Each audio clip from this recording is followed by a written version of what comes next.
Greater Bengaluru ಪ್ರಾಧಿಕಾರಕ್ಕೆ ನಡೆಯುತ್ತಾ ಚುನಾವಣೆ. ಒಂದೆಡೆ ಚುನಾವಣೆ ನಡೆಸಲು ಆಗಲ್ಲ ಎಂದು ಸುಪ್ರೀಂಗೆ ಅರ್ಜಿ ಸಲ್ಲಿಸಲಾಗಿದೆ. ಮತ್ತೊಂದೆಡೆ ಚುನಾವಣೆಗೆ ಸಿದ್ಧತೆ ನಡೆಸಿದೆ ರಾಜ್ಯ ಸರ್ಕಾರ. ಚುನಾವಣೆ ನಡೆಸೋಕೆ ಕಷ್ಟ, ಮುಂದೂಡಿ ಎಂದು ಸರ್ಕಾರ ಅರ್ಜಿ. ಇನ್ನೊಂದೆಡೆ ಕೋರ್ಟ್ ಭಯದಿಂದ ಚುನಾವಣೆಗೆ ಸಿದ್ಧತೆ ಮಾಡಿಕೊಳ್ಳಲಾಗಿದೆ. ಸುಪ್ರೀಂ ಚುನಾವಣೆ ನಡೆಸಲೇಬೇಕು ಅಂತ ಸೂಚಿಸಿದ್ರೆ ಸಂದಿಗ್ಧತೆ. ಹೀಗಾಗಿ ಇತ್ತ ಚುನಾವಣೆಗೂ ರೆಡಿ ಆಗ್ತಿರುವಂತಹ ರಾಜ್ಯ ಸರ್ಕಾರ.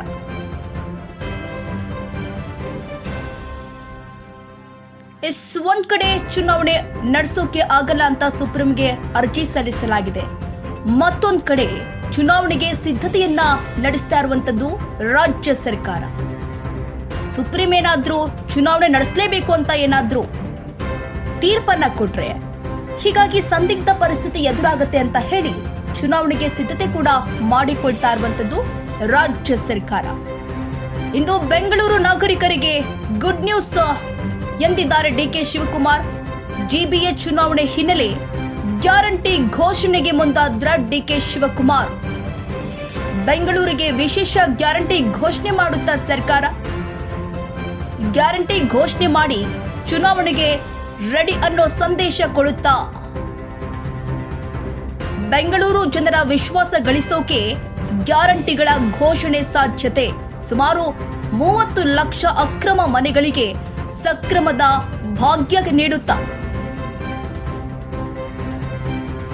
ಬೆಂಗಳೂರು ನಾಗರಿಕರಿಗೆ ನೀರಿನ ಬಿಲ್ ಉಚಿತ ಮಾಡುತ್ತಾ ಉಚಿತವಾಗಿ ಏಕಾತ ಮಾಡಿಕೊಡುವ ಘೋಷಣೆ ಮಾಡ್ತಾರಾ? ಸಾಕಷ್ಟು ಕುತೂಹಲ ಹುಟ್ಟು ಹಾಕಿದ ರಾಜ್ಯ ಸರ್ಕಾರ. ರಾಜ್ಯ ಸರ್ಕಾರದ ನಡೆ ಸಾಕಷ್ಟು ಕುತೂಹಲವನ್ನ ಹುಟ್ಟು ಹಾಕಿರುವಂತದ್ದು. ಒಂದ್ ಕಡೆ ಚುನಾವಣೆ ನಡೆಸೋಕೆ ಕಷ್ಟ, ಮುಂದೂಡಿ ಅಂತ ಸರ್ಕಾರ ಅರ್ಜಿ ಸಲ್ಲಿಸಿದೆ. ಮತ್ತೊಂದ್ ಕಡೆ ಬೆಂಗಳೂರು ಪ್ರಾಧಿಕಾರಕ್ಕೆ ಚುನಾವಣೆ ನಡೆಸಲು ಸಿದ್ಧತೆ ಕೂಡ ನಡೆಸಲಾಗಿರುವಂತದ್ದು. ಸುಪ್ರೀಂ ತೀರ್ಪಿನ ಮೇಲೆ ಈ ಚುನಾವಣೆ ನಿಗದಿಯಾಗುತ್ತೆ.